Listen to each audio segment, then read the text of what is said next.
Tonight you can look up at the moon and 4 humans will be looking back at you and every human on Earth.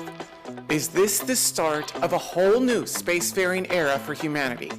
Are we about to execute on the dreams of the Apollo era? Or are we doomed to repeat their mistakes? Well, buckle up. Project Tomorrow, Orbit 18, Episode 11 is now departing. Good morning. How's everything up in the sky?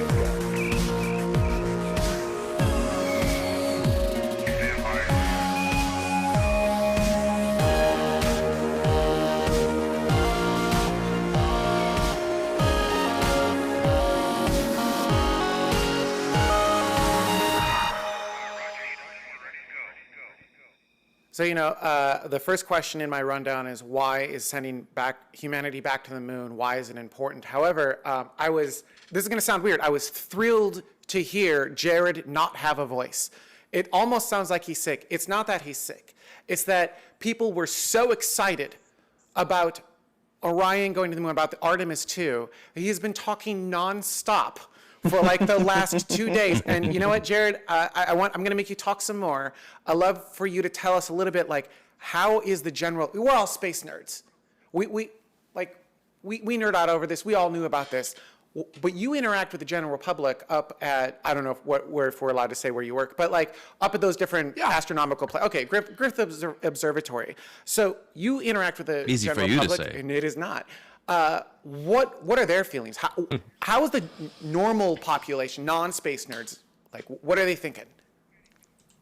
Well, it's been an interesting week, as I sound like I have like the worst cold possible, and I am honestly thrilled that I sound like this right now, because it's a major improvement over how space has been for about the past decade,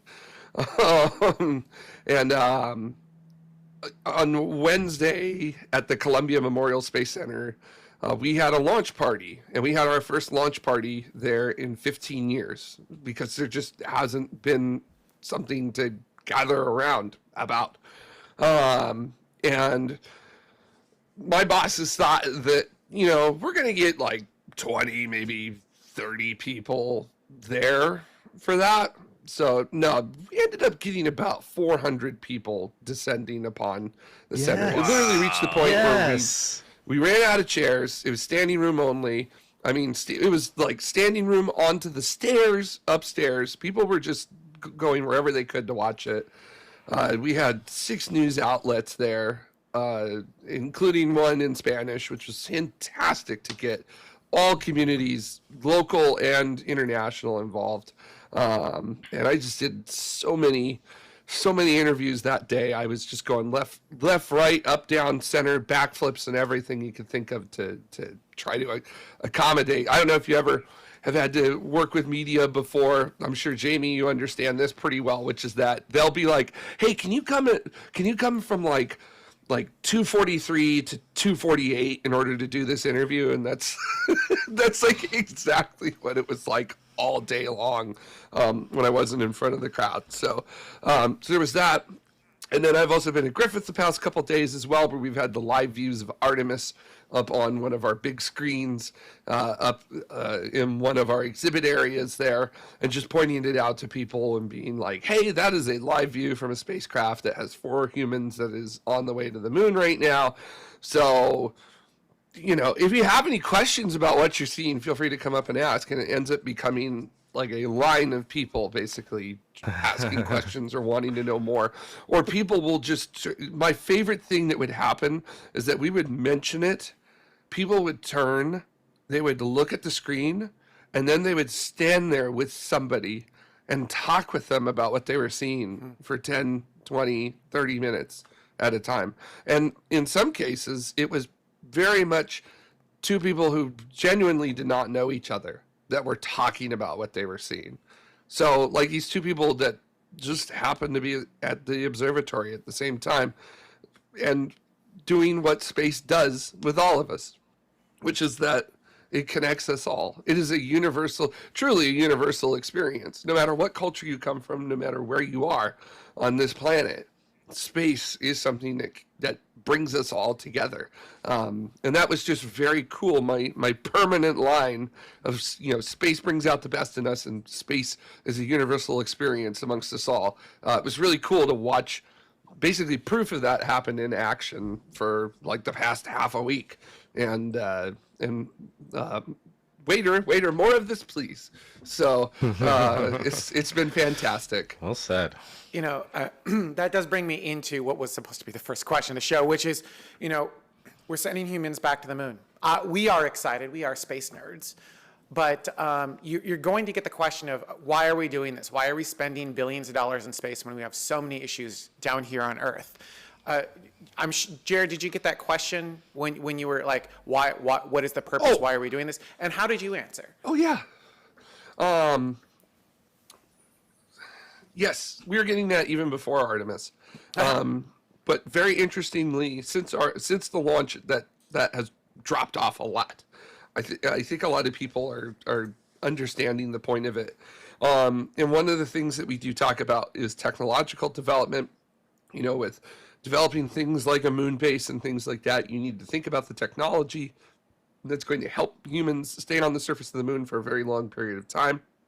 So we're talking about things like hydroponics or even aeroponics, which I think is much cooler than hydroponics, and like how that can apply to helping out life here on Earth, developing crop yields, getting more food for people who need it, allowing people who need that food to have that ability to grow their own right where they are, as opposed to having to rely on unreliable sources to get it.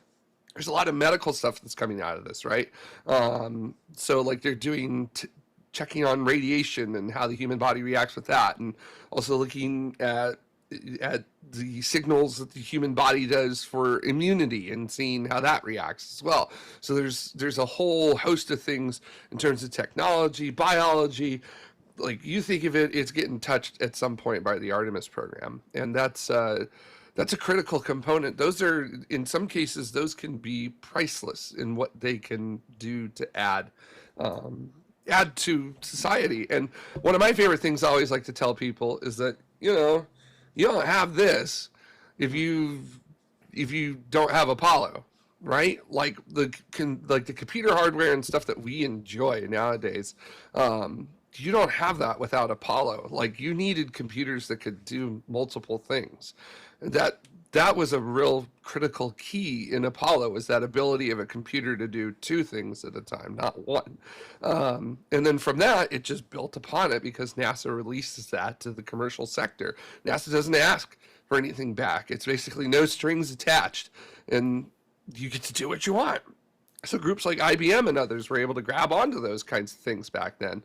And I do want to say this, if you're ever in the San Francisco Bay Area, there's a really cool museum called the Computer History Museum, which I highly recommend you go to because it literally starts like 1,000 years before you think it should. So, and they do have a section that is dedicated to the Apollo program because that is how important it is to computers, which is the technology that has basically changed everything.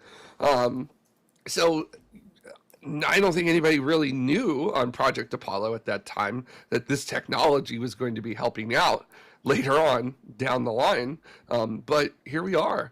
And that's the same thing with Orion. There's a lot of technological development that may not seem important now, but down the line, 15, 20, 25, maybe even 30 years from now, we might have breakthroughs that we can then go back and point to and say, just like with Apollo, if it wasn't for that, if it wasn't for this that they worked on for Artemis, we wouldn't have this piece of really great technology that we have nowadays.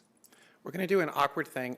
Everyone in the chat room saying the audio is all distorted. And I know the reason the audio is distorted is because I work at a company that releases stuff, and I'm running some beta software, and it broke our audio. However, I realized there might be a fix, so we're going to take just a quick break. Your audio is going to go away for a second, and welcome to live TV. This is going to sound mean, but it's no worse than what NASA did at liftoff. So, like, hang on, give me a second. I know.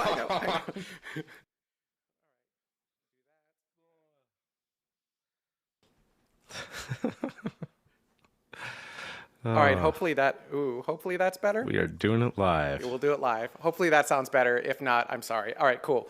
Same question. I'm going to pass the baton. By the way, let us know in the chat room if that helped. I'm going to pass the baton to Duta.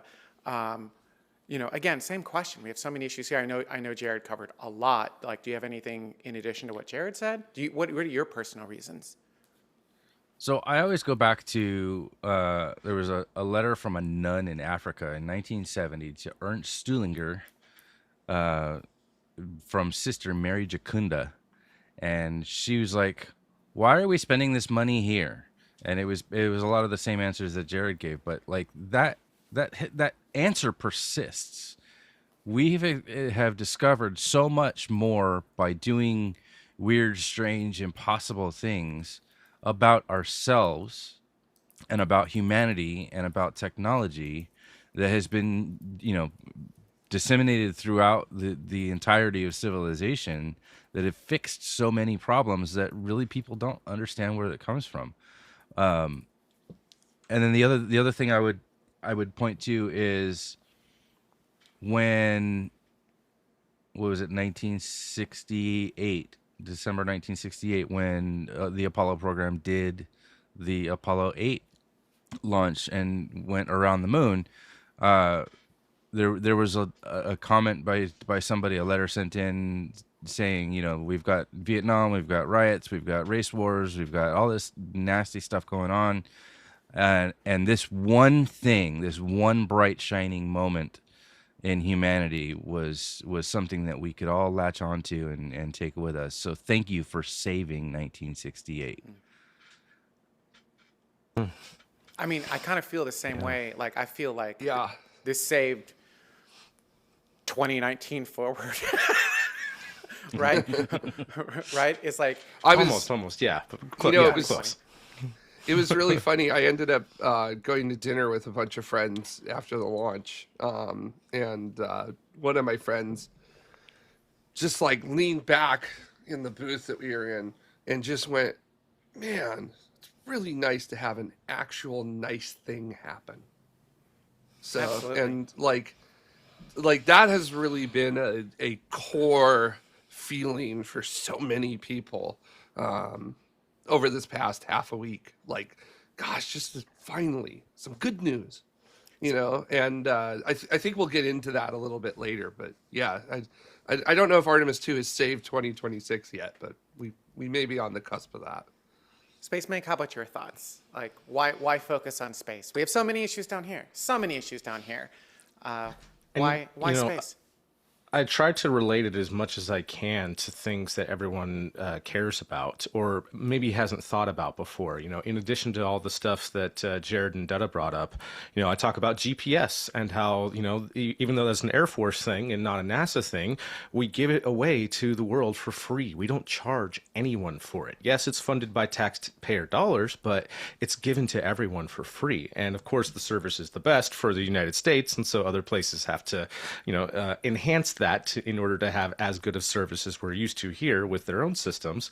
But that's just one example. And nowadays, with all of the AI and data center discussion, telling people about just the possibility of we can put those data centers in space, I see a light click with them and like, oh, a lot of harmful things that we do here on Earth could be moved off planet and nearby, just, in orbit or in orbit around the moon or on the moon. And it starts getting the wheels spinning of, wait a minute, maybe, okay. And they start to see of some of these things that could be changed that we could do differently right now to stop polluting our Earth and making the time for this planet's expiration go faster, all that sort of stuff. And I talk a lot about asteroid defense and being able to look for things that we've discovered. I mean, 10x or times 20 the amount of near-Earth asteroids we know about, we discovered just in the past 15 years. And there's serious plans, although nothing can be executed right now in the next 48 hours if something were to come about. But we're almost there. We're getting close to having that capability to be able to protect ourselves. And yeah, just as many of those things that people can relate to and see the wisdom in of, oh, that does make sense to invest in this.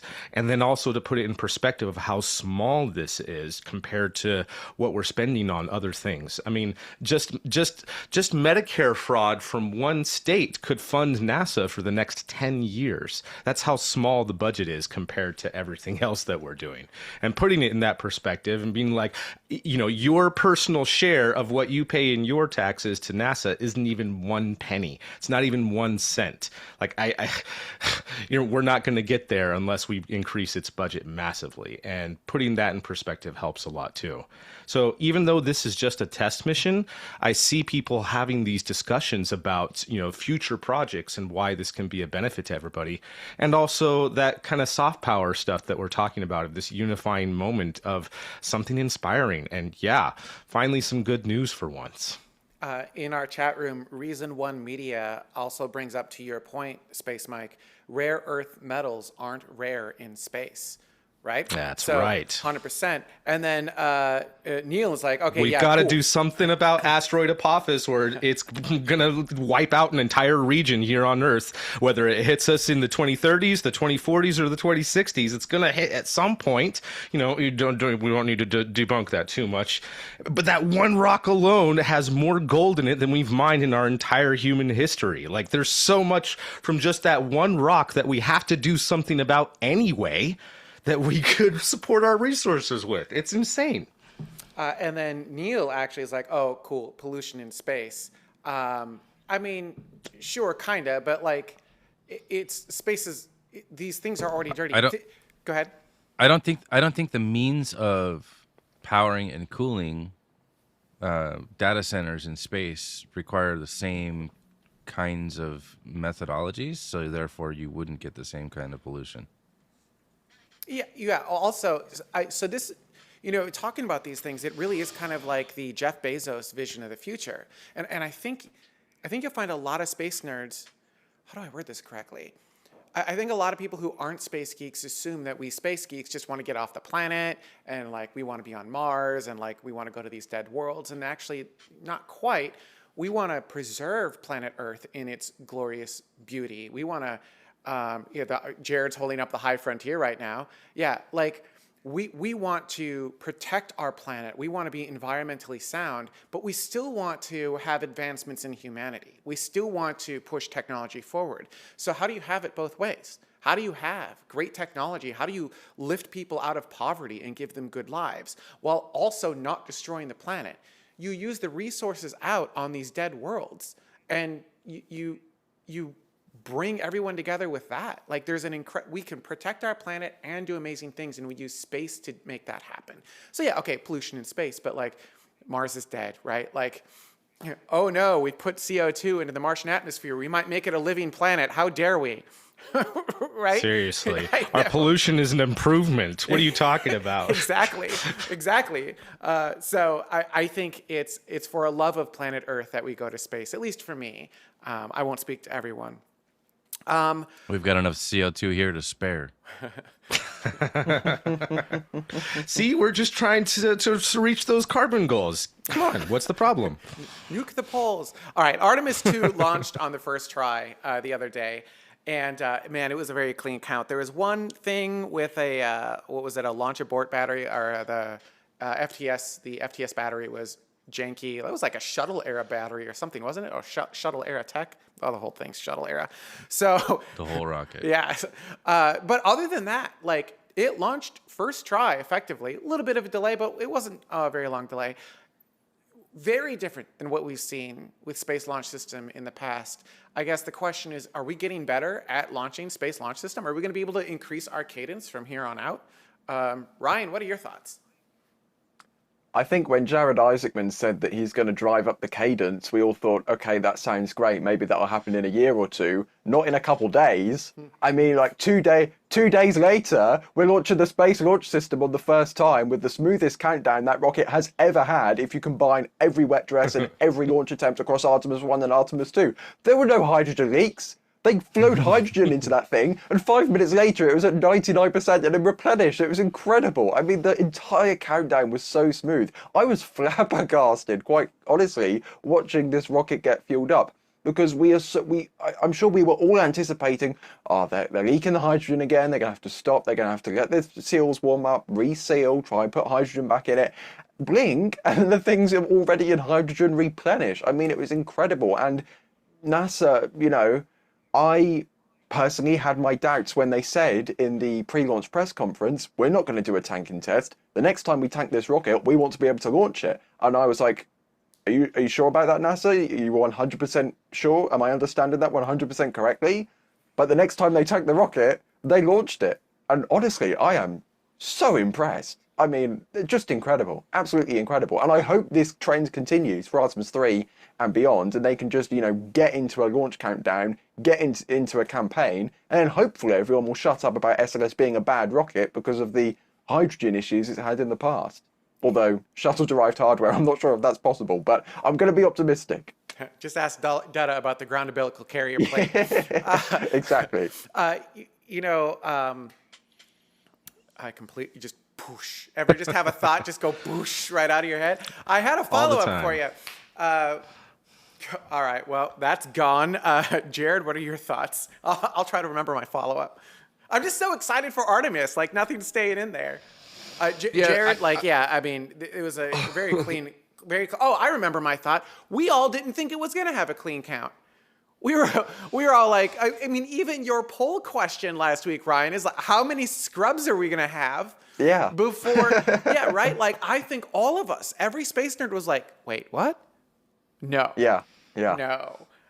Jared, what'd you think? Well, I was standing in front of 400 people, so I was like, man, this thing better go, or we're gonna have a really large crowd of people who are gonna have a very hard lesson in aerospace and probably not be very happy about that lesson either. You have to transition to the space is hard and why scrubs are important speech. Yeah.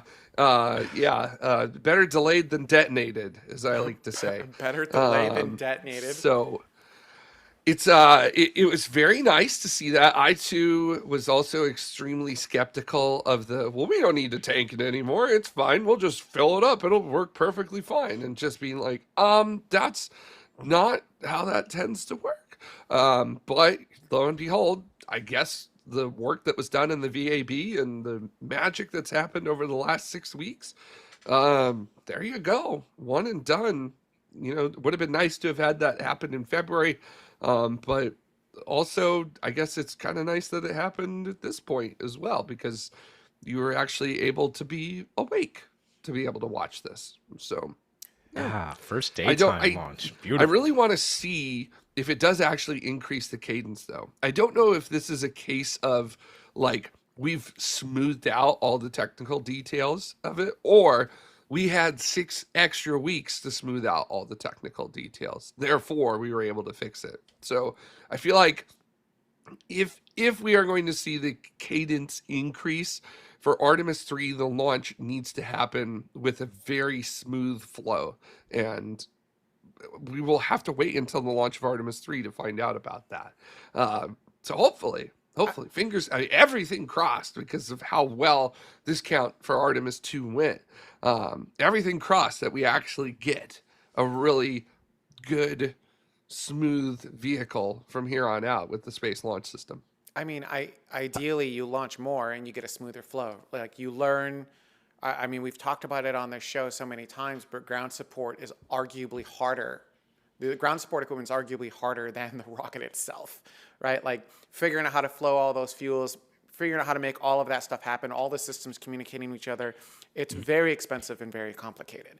So you get more rockets on the pad, you get more experience, you get better flow. We talked about, how clean this was of a launch. I asked, are we going to get a higher cadence? Aravel in the chat room said we will, but I think we should still cancel it after Artemis 5, which brings up my next question. SLS is an absolute beast. It is, at this exact moment in time, the most powerful operational rocket on the planet, I believe, ever. More powerful than the Saturn V. SpaceX fanboys are going to come at me. Oh, Starship's more powerful. Starship is an experimental rocket. It is not an operational rocket at this time. I believe SLS is more powerful than New Glenn. So like it's a massive beast of a rocket. Rather than transitioning to other systems, which we talked about last week, like it sounds like we're going to get up to Artemis 5, kind of like Aravale said, and then we're going to kind of like sneak out of that maybe over to SLS or I'm sorry, over to Starship or New Glenn. You know, should we maybe try to cost optimize this thing? Should we maybe try to have SLS be the rocket of record for sending humanity back to the moon? Ryan? I don't think the current approach would work in such a way. I think if the current kind of government setup of procuring SLS sticks around, it's just not designed to be able to move in such a direction. But if we do end up going into this post-Artemis 5 kind of commercial future, which has been talked about by NASA leadership over the last couple of weeks, and we have a minimum of 2 commercial providers with rockets able to launch a crewed spacecraft to the lunar environment, Jared Isaacman has said that SLS prime contractors have expressed interest in participating in such a future. We don't know exactly who, but Boeing, Lockheed Martin, Northrop Grumman, Airbus. I mean, these companies could still produce would it be the same SLS? Probably not, but they could still produce an SLS-derived vehicle. Imagine that, a shuttle-derived, SLS-derived vehicle. It hurts my brain, Ryan. Let the legacy die. Yeah, but I mean, in my opinion, I really think the companies need to take charge of this, because as a company, they're going to find the cost savings, not the government entity procuring the rocket that they've set out the design of, if that makes sense. Yeah, like let the engineers take care of how to fix the problem. One of my biggest pet peeves is when somebody comes to you and says, "Here's my problem and here's how you need to fix it." No. You give me this one. This one's mine. Yeah, I fundamentally agree. It was a thing at SpaceX where, and other engineers do it to other engineers too. In the case of the Space Launch System, it's senators doing it to engineers because they want to keep jobs in districts and whatnot. But like, yeah, it's super annoying. Like, just figure things out.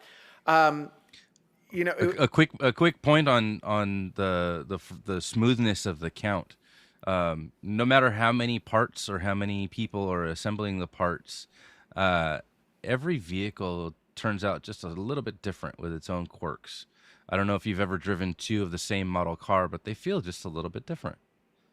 And I think that this is probably just a little bit of luck and a little bit of maybe renewed pride in what you're doing and making sure that everything is set for launch day with a commitment to achieving a common goal. That said, you don't need to try to repeat or try to streamline this going forward just to be able to save a Congress rocket. Oh, well, I was going to skip this question in the rundown and move to on orbit ops, but you set me up for it brilliantly. Reusability ultimately makes it so that you kind of understand what each rocket is doing, right? As opposed to having a brand new rocket every time, you kind of understand the quirks and features, to steal a phrase, of each individual rocket. So can you imagine Doug doing a review? And so... of the SLS, wouldn't that be great? Let me walk you through some of its quirks and features. Just walking through I want to see that now. I want to see Doug do a quirks and features outline of the Orion spacecraft. Wouldn't that be amazing? I think the internet needs to see Doug this. DeMuro. Oh my God, that would be hilarious. But Apollo, the Saturn V, was actually designed with a little bit of reusability in mind. They didn't actually bake it in, but there were plans to make the Saturn V reusable. I wonder if they could add those plans to the Space Launch System. Now, I understand we're all kind of sitting here going, this isn't the thing that makes sense. I guess I'm questioning if that's true, or if we just have SLS derangement syndrome. I don't know. Like, what if they made the space launch system reusable? What if they continue to modify and tweak this thing and optimize it for cost and reusability? It could be pretty cool. Is there a world where that's even possible? I mean, at one point there was plans for at least some of the pieces. The one that would be the most impactful of the largest piece was there was plans to upgrade the solid rocket boosters, the big white boosters on the side, to some sort of reusable liquid booster. There was an advanced booster competition. Contracts were awarded. RFPs, requests for proposals, were put out by NASA, and companies responded. And it was looking like at the time that Northrop Grumman was going to get some sort of contract for it, which was very bizarre for what it was. And so I think that a lot of things with that program kind of fell apart because they didn't continue on for any sort of upgrades because of this whole question of, well, will we, won't we? Are we going to continue past Artemis 5 with SLS or not? If we are, then let's revisit some of these reusable programs. And as for that, the core stage, I don't know of any plans to make that reusable, but there was at least one study that wasn't done by Boeing, but I think Boeing may have kind of turned their nose up at it a little bit, who were the primary contractor for the exploration upper stage, the over budget upper stage that we are now changing to the Centaur 5, which is a much wiser choice because it's something we have available now. In any case, there was plans and studies looking at how do we do the ACES thing, where we could potentially refuel and reuse this advanced upper stage over and over again for at least as long as the valves and plumbing will allow us to. And so there are people within NASA who are at least thinking of these ideas and working out the math and engineering of ways that we could potentially do that. But it's just there's so many components and so many different players involved with it that I'm not sure we would ever get there for the whole thing. But there is a world that we have already thought about it, and money was already spent trying to do as much as we could. Are we completely forgetting, and you can argue about semantics all you want, that the root of this entire system was like 70% reusable? It's fine. The boosters used to land in the ocean. We would put a plug in them, fill them with air, tow them back to base, disassemble them, send them back to Colorado. They'd pour more cake batter in them and send them back. The second stage would land on a runway, and then we would go back and pull the engines out and make sure all the valves and everything were good. Plug them back in, stack the whole rocket. The only thing that didn't come back was the orange tank.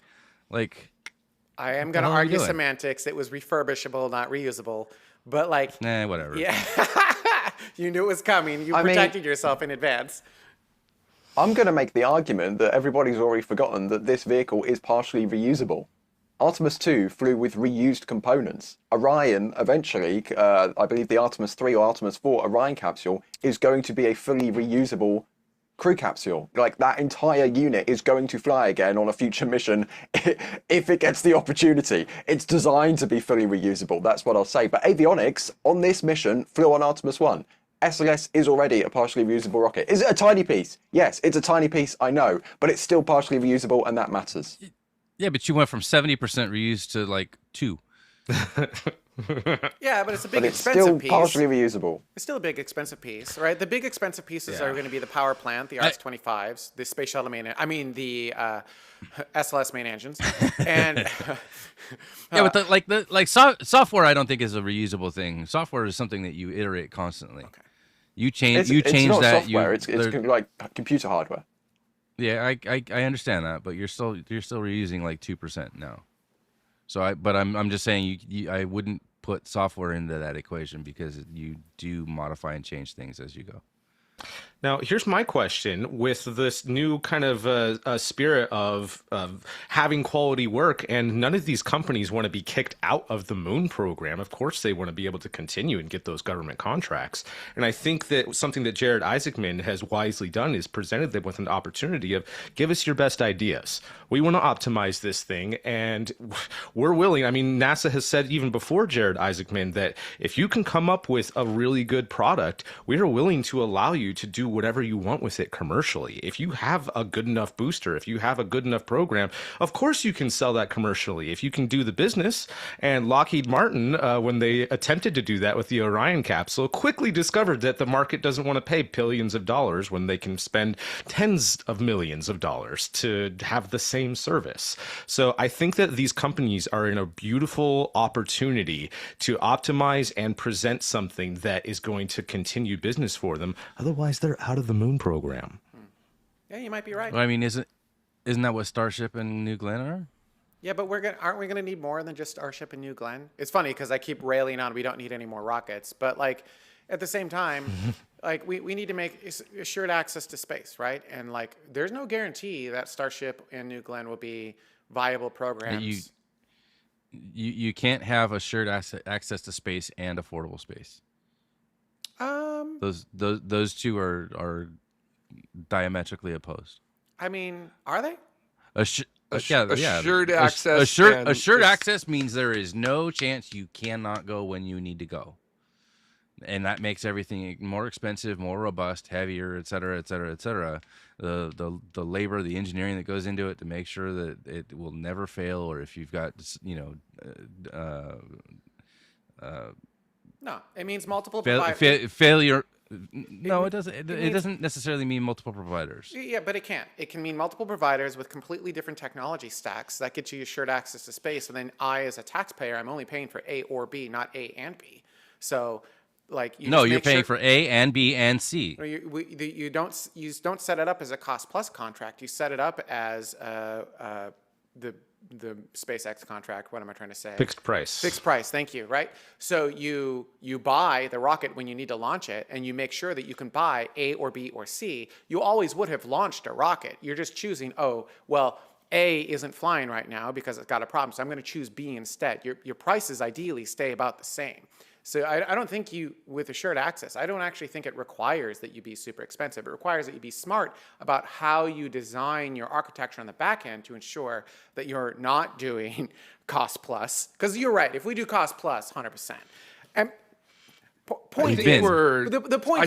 diverging here. The point is, we having SLS and New Glenn and Starship seems good to me. It doesn't seem bad. I'm seeing something positive with the Space Launch System, and we're only bringing it to Artemis II, it sounds like. And I'm just asking the question, like, should we maybe extend it? Should we maybe do more? I don't know the answer. It seems like I don't think your cost return is what you think it should be. Probably not. But I want to get humans to the moon. I want to get humans to the moon to stay, and I don't want to have a huge gap. Reinforces you either have Starship and New Glenn, which are much more affordable, and then SLS, which is costs much more. Yeah, and then it comes down to, can we get the cost of SLS down? Can we make it reusable? Again, I don't know, but maybe it's worth looking into these things. Maybe not. Maybe maybe Starship. So many things start with an S. Maybe Starship and New Glenn will be fully operational, ready to go, sending humanity to the moon, and there's no weird gap. What I think where my brain is we had such a huge gap after Apollo into shuttle. And then we had another huge gap after shuttle into commercial space. Let's not do that again. Right? Let's just not have a gap. That's just poor. Yeah, that's we've been poor waiting planning. been waiting for Artemis II for 14 years. That's poor planning. Sure. But I mean, we're looking at this now. Will Starship and New Glenn be ready by the time Artemis 6 comes around? Like, these are aggressive, maybe. Or is it worthwhile maybe keeping SLS online for a little while longer until we can prove out the other technology stacks? Because we've got a working rocket that can. They're going to the. Hang on, they are. We're going to do this in freedom units. They are 216,767 miles away from Earth, and they are only 62,001 miles away from the moon right now. They are mostly the way to the moon. This is, in my generation, I never had a moment like this. I never had humanity go this far. It's super cool. I'm excited. I think this is really great, and I don't want us to lose this momentum. And I'm a little bit worried that if we lose SLS, we might lose the momentum. Maybe not. I don't know. All right. Weird things. Moving on, there was some really great stuff. Like it was clean on countdown. It was fairly clean in orbit as well. A few different issues, but before everyone knows about the toilet. Actually, we'll get this out of the way. Space toilet. We have our very first space plumber. As we say, we need everything in space, right? We need electricians and plumbers and mechanics and well, we have our first space plumber. I heard that there was a little bit of an issue with the toilet. Which one of you was the plumber?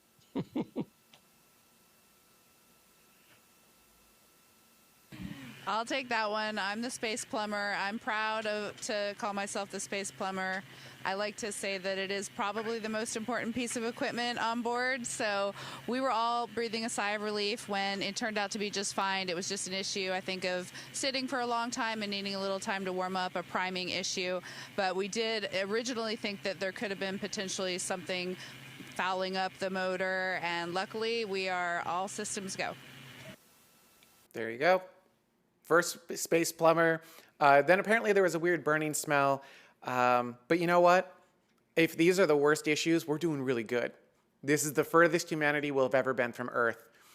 I mean, it's good that why can't the U.S. build a space toilet? That's it. That's its own show. I'm going to build is the U.S. space toilet working.com website. It'll just say yes or no. That's all it will be on the website.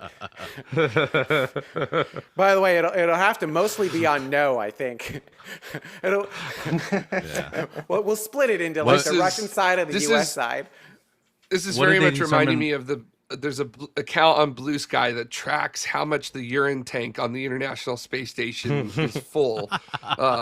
So just in case you're wondering. So I think you're getting into the same vein of exactly what the internet wants, Jamie. I think so. It's like an outage checker. I mean, did they get to what the burning smell was?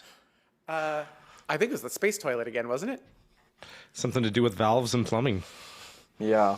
I mean, on a serious note, like, this toilet is genuinely a design from the International Space Station, but on the International Space Station, they have the system to convert that back into drinkable water to create a, sustainable cycle of recycling and not having to launch water to the space station all of the time. On Orion, they don't have that luxury. They have to eject everything, for lack of a better term, into deep space, so they can't recycle it. So, while it may be quite reliable on the International Space Station, NASA hasn't flown a system like this in a long time.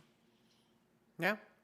Ryan, you had a bunch of clips that got added that are absolutely gorgeous, kind of showing some of the ascent highlights.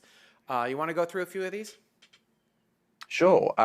This is like a very short, quick synopsis of some of the most beautiful clips, because there has been as of course Orion keeps downlinking footage. I can talk over some of these, but there is so much footage that is to come from the launch. If we have that. 7 RS-25 engines lit. 4, 3, 2, 1. Booster ignition. You'll need to cut to the video, And Travis. liftoff. There you go. The crew of Artemis II now bound for the moon. But I think, so the ones I was talking about were we've got the ICPS video, which, actually, let's start with the launch abort system jettison. This was really cool. We got a little bit of it on NASA TV. By the way, we're going to talk about NASA TV in the After Dark show. So anyone, I sent out a tweet that kind of covered my own personal opinion on all of this fun jazz. But we've got all of the ISOs from each individual camera. So if you want to see these cameras and what NASA TV had to work with, maybe you can better understand kind of what they were going through in that moment. But also it's an opportunity to take a peek at the individual ISOs and be like, oh my God, these are really cool. But let's ignore the launch footage and let's just go with the on-orbit stuff. So we've got the launch abort system jettison video, which is really, really cool. Whoosh. I'll do the sound effects. Thank you. Well, is there a sound effect in space? Whoosh. Look at that. Look at that. It's just beautiful. It's just gorgeous. Absolutely. There's also... That is really close. That seems like really. It didn't like pull it far enough away from the vehicle to make me feel comfortable about it. I think it's a fisheye camera. So I think it's getting distorted as it comes back down. I think what's happening is there, you can see it stretching. That's the edge of the lens, making it look like it's coming closer, but it actually isn't. You could actually see it embiggenate as it was going around. Size is relative too. I can see that it's a fisheye, but it just seems like it's. But like right there, the beautiful thing about this fisheye lens is that it's also making the Earth look more flat than it actually is. Oh, let's not start with a conspiracy theorist, Ryan. Oh, man. Hey, I'm not the mission commander who said on the loops last night that the stars look so perfect that they almost look fake, okay? That is a direct quote from Reed Wiseman in space right now. This is going to turn into a PR disaster for NASA. It's going to be brilliant. Reed, what are you doing? We also have the ICPS video. It's not quite full screen, and I didn't want to stretch it to make it go, but check this out. This is really cool, too. Clonk. Bouncy, bouncy, bouncy, bouncy. Nice separation. Where is that camera mounted? It's on the end of the solar panel. Yeah. Oh, that's why it's so bouncy. Each of the 4 solar panels. That's why it's so bouncy. Oh, I mean, you can see the other one on the other side doing it too. And now you can see them turn the Orion spacecraft around because, of course, they did that 180-degree turn after the separation to conduct the proximity operations, which is awesome. And then the last video we have, which is really pretty, is the apogee video. This was a 30-minute video, so let's just sit here in silence and watch all 30 minutes. Welcome to being a space fan. Buckle up. This has been sped up 1,500% or whatever it is. Da, da, da, da, da. It's just gorgeous footage, though, right? Like, and thank you for finding that and bringing that back. There's obviously the one last image we have to show, and this is the Earth from Artemis image, which is I believe, this is Earth in eclipse, actually. And then what they did is they left the aperture open extra long so you could capture all the light. Now, YouTube's compression is probably compressing this all out, but it's one of the first times I've been able to see Earth and the stars because the shutter was left open for long enough where you could actually you can see these little stars in the background. And what a gorgeous photo. What an incredible photo. Yeah, I mean, it just proves that moon landings are fake. Literally illuminated by moonlight. The Earth illuminated by moonlight is beautiful. It is. And it has a slightly different, like, almost hue to it. I mean, it's just a slightly different, I don't know. I think it's really, really pretty. Any final thought? Like, so we the battery voltage issue. We had the toilet issue. There was a cabin leak thing. Does anyone have data on that one? Not Doesn't sure. look like it. But I do know later on today they will be purposely venting the cabin to a lower pressure. They'll be putting on their spacesuits for this because they need to test changing cabin pressure when docking with different landers like Starship. So that's one of their test objectives they'll be doing today. So if you're looking at the NASA feed or the NSF Artemis Live 2410 stream, which you should totally have on a TV, for the rest of the mission, cheeky plug, look out for that. They're getting the spacesuits on later on today. I'm just okay. So they had 24 hours in orbit around Earth where they could have done this test, and they're like, no. Let's wait until we're only 60,000 miles from the moon and 220,000 miles from Earth to change the pressure on Orion.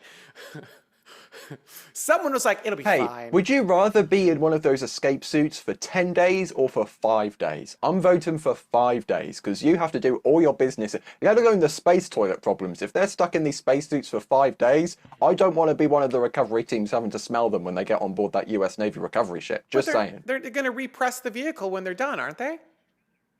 Yes, but the reason they have to put the spacesuits on is just in case they don't repress or they vent to vacuum. So then if they were around Earth when they did this test and the test failed, they could cancel the mission and do a deorbit burn, and they would have to have like less than 1 day. You know, we don't have to think this far into it. You know, like they're putting their spacesuits on for fun, right? It's going to be cool. Watch the live stream. That's all I have to say. You know, it makes me feel like there was a lot of stuff that like was holding up the program with this particular mission, and it was just like, no, we're sending it, we're putting it on this return trajectory. There's no going back. Let's do these tests and let's get this stuff done so that we can move on with the rest of the program that the entire workforce wants to focus on anyway. Let's go. YOLO, let's go. Let's do it. You know, I'm very excited for Artemis. I haven't been this excited about a mission in a very long time. I am so excited that there's a very real possibility that we're actually going to have humans on the moon, boots on the moon in my lifetime. I was not sure that was actually going to happen. And I'm very, very thankful for everyone at NASA and all of the companies, Lockheed Martin, Lockmart, Boeing was involved, Northrop Grumman's involved, like everyone involved to make this happen. Truly, congratulations and a heartfelt thank you from L3 Hair, everyone, like so many people involved in sending 4 humans to the moon. Now, let's do it more often and let's normalize it so that we can all vacation on the moon. How cool will that be? Yes. All right. Let's move on to our first trivia question. Ryan, are you ready to try to stump us this week? Yes, I have got some really difficult questions. Let's start the first one. How many seconds past the minute did Artemis II launch? Was it 0 seconds, 5 seconds, 12 seconds, or 48 seconds? Gotta be kidding me. This classic Ryan question. I love it. Well, how much were you paying attention? this is a Ryan. I'm gonna answer, and then I'm gonna tell you why this is a stupid question. Ryan, come to me last. I know the answer. Come to me last. Okay.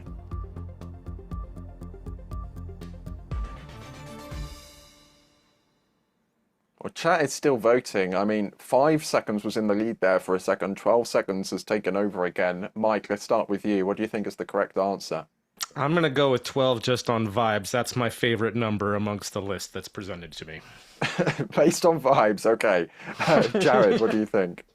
I'm going to go with 12 seconds because I was standing in front of a big group of people and had to know what the time was, so I'm going with 12. Data? 12 seconds. Okay, and chat room for personal reasons.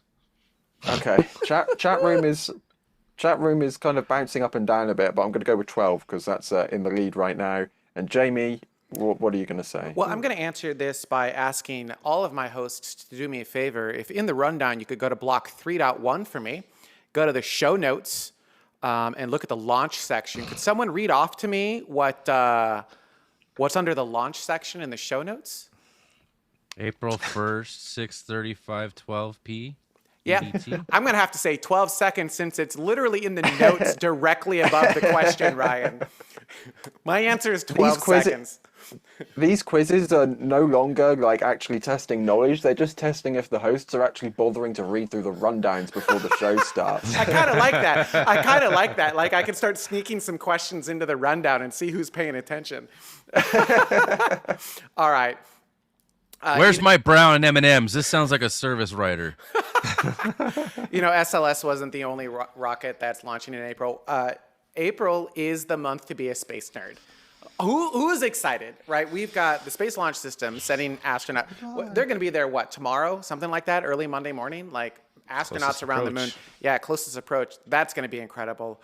We're probably going to have a new Glenn launch coming up, another super heavy lift rocket. We might have a Starship. I think I just heard somewhere that it's delaying another 4 to 6 weeks. So that may or may not happen in April, but that's really soon here. That's May, hopefully May. I think my original prediction was June. I'm going to stand by that one. That one feels about right.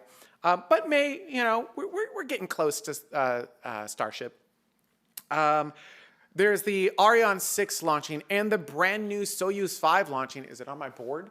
Not yet, but like these things are coming. Like if you're a space nerd, oh my gosh, what are you guys looking forward to and why in the month of April?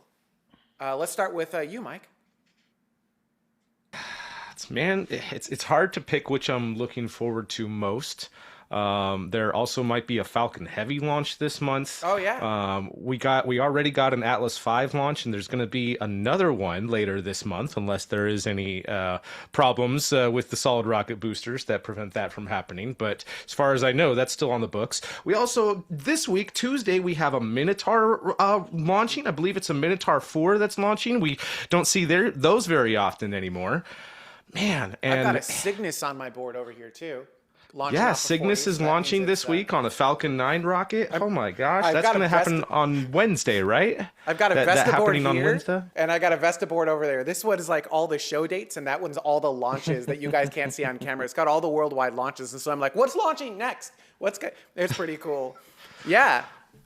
We've got a Vega C launching. There's another Progress vehicle launching on an old Soyuz rocket. We've got so much launching this month, and a whole bunch of different Chinese rockets that are always launching as well. So a lot of stuff. And if anything, I'm probably going to have to go with Falcon Heavy because that's probably my favorite rocket right now. But I am very much looking forward to what happens with Soyuz 5. It's essentially a Falcon 9 class rocket, but it's modernizing a lot of things for Russia. And if they can get that thing to work, they might be able to re-energize their space industry a bit and do some of the ambitious things that they've been wanting to do for decades as well. What's it modernizing?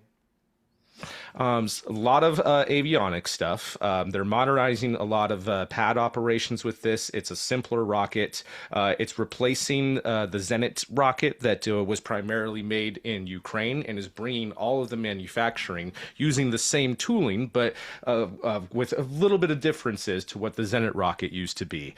And they're even trying to look at ways of making this compatible with the Sea Launch platform, which after all of the bankruptcies is in possession of the Russian government right now and is one of their space assets, so might as well use it. There's a couple other things as well to make this weatherproof that they love to do so that they could launch it from any of their pads and still reach quite a few of their goals, in addition to someday human rating it to take over with one of their future human exploration spacecraft. You know, there was also, right after the Space Launch System, there was, I think it was last night actually, or maybe a night ago, there was an Atlas V 551 config, which I believe is the heaviest configuration. Do they make a 552? Jared would know, wouldn't you? The 551 is one engine on the upper stage, and the 552 is two engines on the upper stage. But the two engines is for human rating, right? Once. Yeah. I think they've launched it once. Yeah. The dual engine is for Starliner use only. It's 5 is the 5 meter fairing. That's the first one, right? No, I'm sorry. Yes. 5 meter fairing. The first 5 is the 5 meter fairing. The second one is 5 solid rocket boosters. Yeah, boosters. And then the last number is the number of engines on the second stage. So actually, we've got, just because it's such a cool launch and whatever, we do have some footage of the launch. Check this out. T-minus 10, 9, 8, 7, 6, 5, 4, 3. And then Mike, if you want, I got you a little gift. I'm going to make you do a launch and minute. Lift Go. Oh my goodness.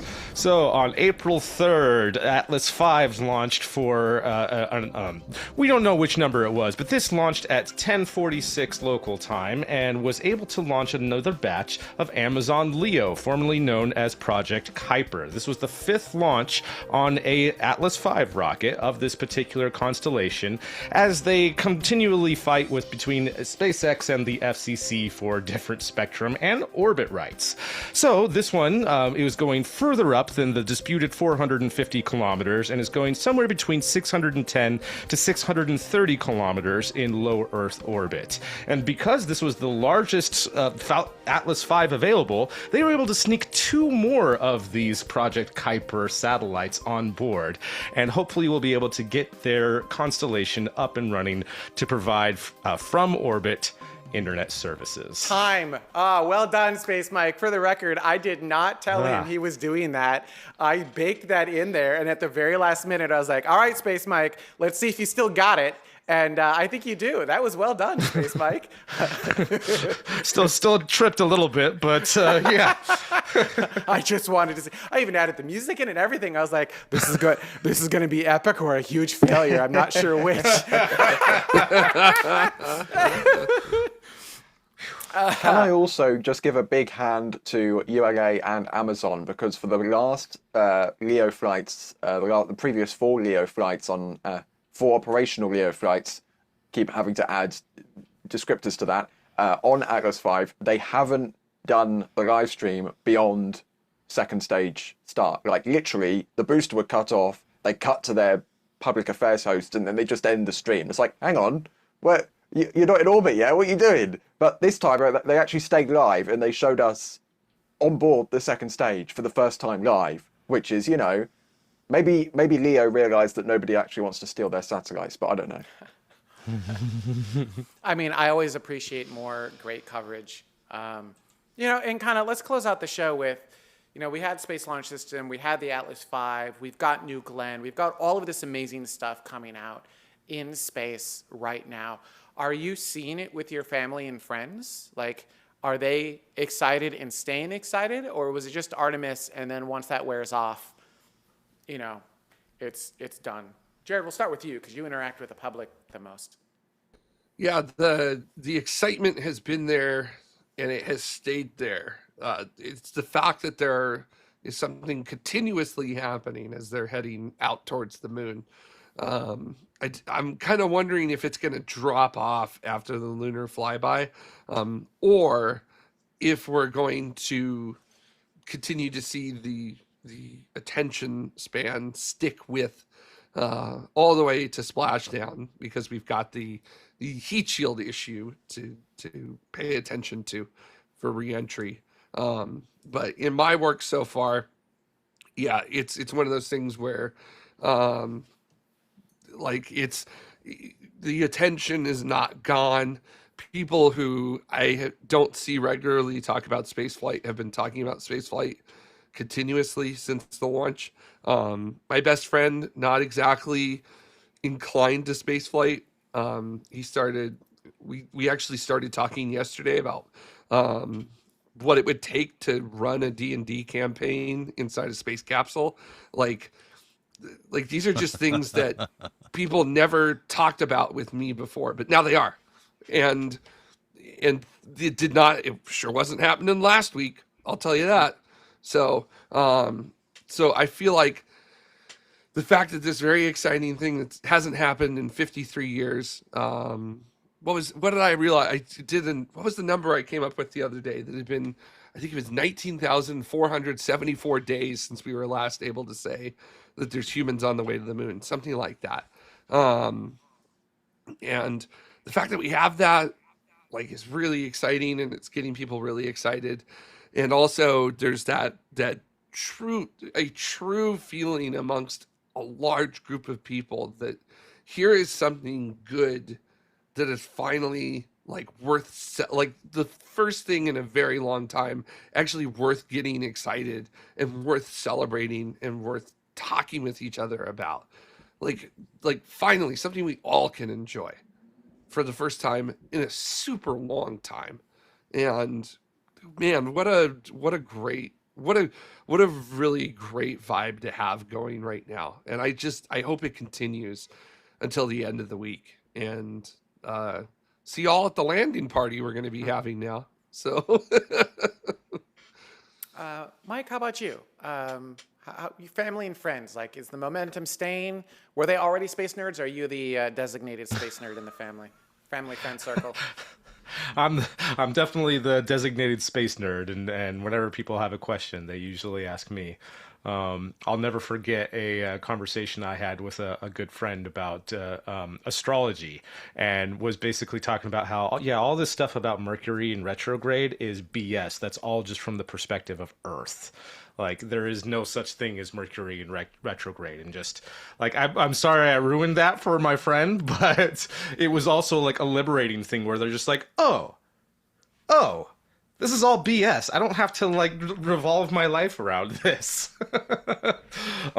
Anyway, as far as the excitement and momentum for this, I think my family was definitely, keeping up and, have their usual support of like, oh, this is awesome and stuff's finally happening. And okay, this is a test. Like we might be seeing a moon landing in a couple of years. How exciting.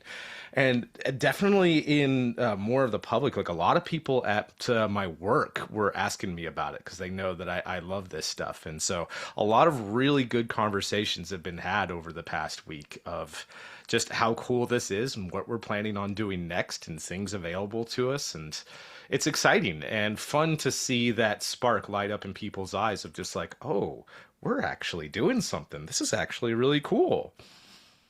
Ryan, I'd like to end on you. Yeah, I mean, it's a similar situation for me. People are interested when usually they're not. Like I'm getting questions from people who usually don't ask me questions about this thing, which is great. And that, that makes me excited because it means that finally the word is getting out there and people are realizing that stuff is happening. And that's really, really exciting. And I think it's also beneficial that it's happening now because this is not a single mission which is going to be forgotten about in 24 hours time. This is a prolonged thing with actual milestones that people can get excited for. Like, oh my goodness, that was a spectacular launch. Oh my goodness, they're now approaching the moon. Oh my goodness, they're going through re-entry. Like this is it's like the perfect duration. It's not a 6-month ISS expedition, which, that's too long. A Blue Origin suborbital hop, let's send Katy Perry to space is 5 minutes. That's way too short. 10 days is the sweet spot, This is a good duration mission that everybody can focus on. And yeah, I really like that. I will also say very briefly, throughout this show, I've also been listening to the mission loops at the same time. And I've just heard that the crew have woken up and they've said Happy Easter to everybody back on Earth. And they've hidden eggs, which is also pretty cool as well. It's going to be amazing when they come back and they didn't find all the eggs. They're just lodged somewhere in the spacecraft. And then we had that happen on vacation one year, and we forgot an egg somewhere, and the smell was horrendous. Hopefully they're like plastic Maybe that's eggs. what the toilet smell was. Too soon. And then from the chat room, it seems to be everyone's kind of saying the same thing, even in the chat room. Nick H, RJ said, yes, excited. Everyone loves the Earth photo. Can't wait for the detailed moon photos. And I agree. I'm super excited for the lunar photos. That's going to be, oh man. Again, it's our generation's Apollo moment. And I'm super excited for Artemis. Well, really, ultimately Artemis 5, but like all of the launches in the Artemis program. It's what a great time to be alive. How incredible! Yeah. Here's to hoping.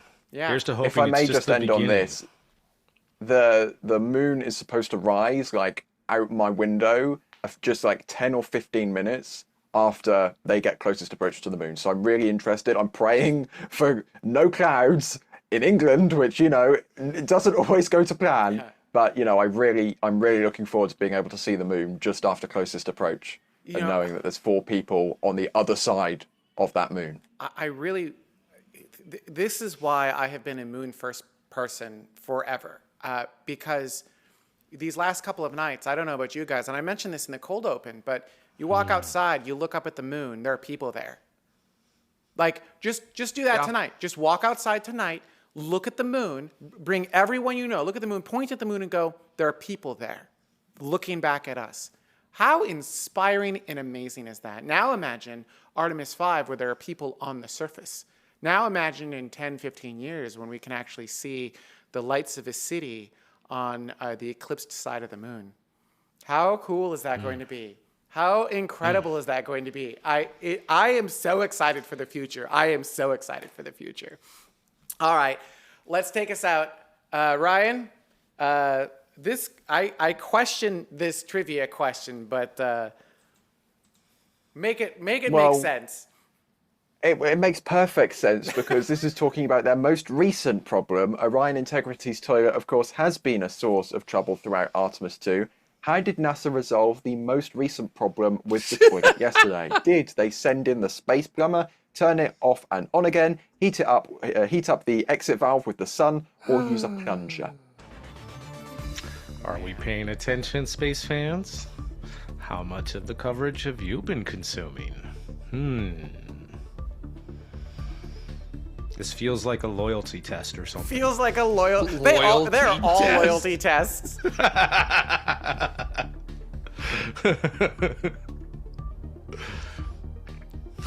I don't know if I set up this poll incorrectly or something broke, because there's only 2 votes, and I know there's definitely more than 2 people watching.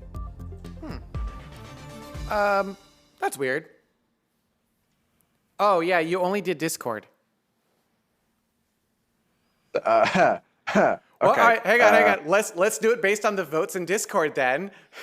Hope you all were in Discord. All 3 of them. We'll leave it live on Discord, but for anyone who's watching live right now, the poll did not hit YouTube because Ryan forgot to hit Discord and YouTube in the little drop-down option. And so really quickly, everyone run over to Discord. We'll have all the hosts answer, and you've got a little bit of extra time. All right, where do you want to start? Let's start with Jamie. What are you going to say? I'm going to say send in the space plumber. Jared? I'm going to say heat up the valve. Duta? Send in the space plumber. Mike? Heat up the valve with the sun.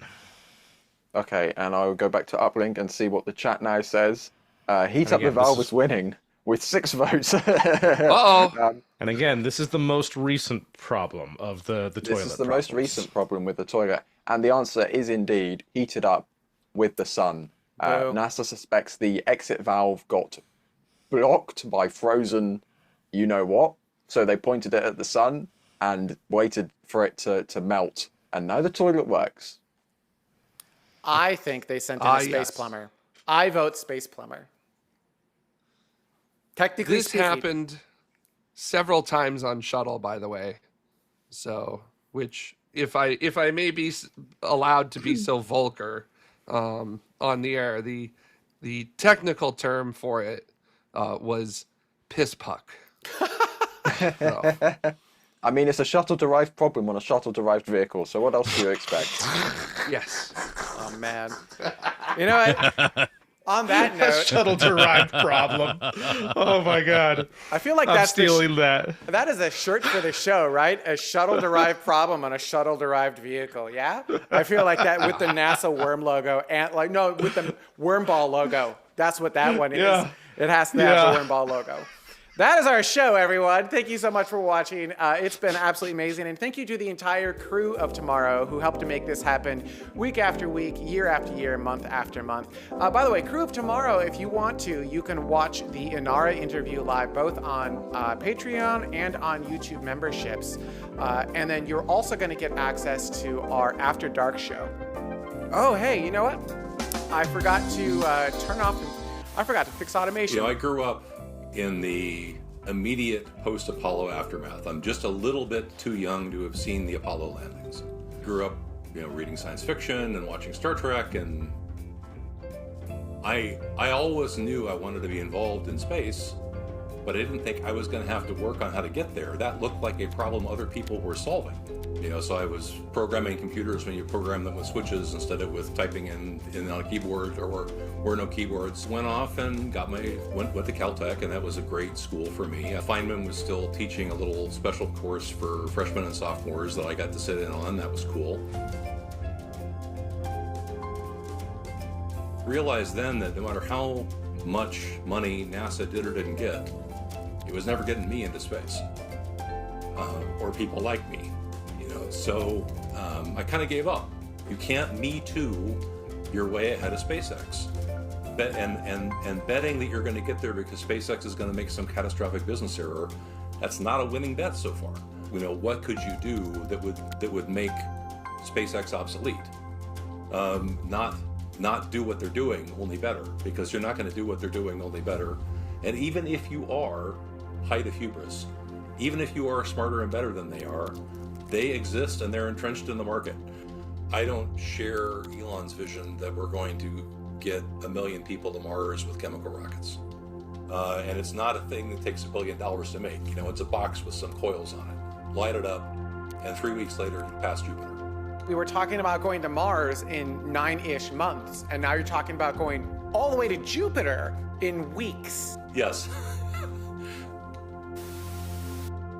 Hey, Travis, do me a favor, kill the uplink music. Bring that slider down for me, and what I'll do is I'll re-upload that so that you guys get a clean version of that. Sorry, we jumped the gun on that one. That's fine. We'll get there. It happens. It's a live show. And speaking of live shows, I have commentary on the NASA TV side and like what all of that looked like. I did have a tweet go out, so I'm not going to be harsh to NASA, but like we've got all the ISOs so you can see all of that. And I'll kind of help explain a little bit of what went on. Before we go, so let me finish my thought earlier. If you are a member of Tomorrow, you can watch Inara's interview right now. You can watch that on Patreon, and you can watch that on YouTube memberships. What you just saw is Jeff Grayson's interview that we've got coming out. That will be released to crew of Tomorrow. So I got it's crew now, not members. So that will be released to the crew of Tomorrow this coming Wednesday. What is that? April 8th. And then it will be released publicly to everyone on April 15th. So we're continuing the interview series week after week. We've got a lot more in the can that we're working on. Jeff's, I know there was like multiple music playing at the same time, but the big one is it's 3 weeks to Jupiter. Like next generation space propulsion, this is not science fiction. This is science fact. It's very cool stuff that he's working on. And this is what we need if humanity is going to be living and working in the stars. We need a revolution in propulsion. It's not chemical rockets to get around our solar system. It's something else. It's something different. And he's got something real. And it's very, very cool. Again, I'll, in order to like make that better, I'll upload that as just an independent clip to different places so you can watch it. All right, that's our show. I have no idea. I saw the trivia board up on the wall. I have no idea if it's actually correct. Sack, did you? No. No? All right. We'll figure it out. We'll get it updated, and then we'll give you guys an update in After Dark. Thank you guys so much for watching, and we'll see you next week.